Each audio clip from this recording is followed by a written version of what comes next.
從前有一個繁榮嘅城市，人民安居樂業，過住幸福快樂嘅生活。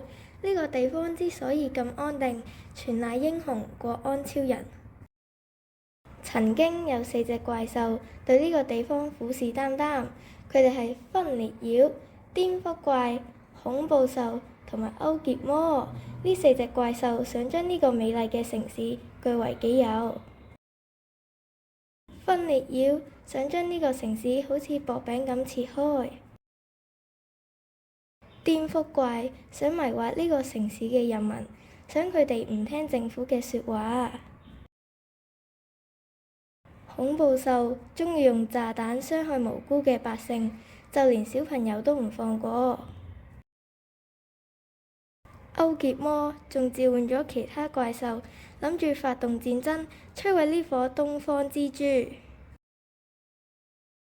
好在喺危急關頭，國安超人現身，好英勇咁將呢4隻怪獸逐一消滅。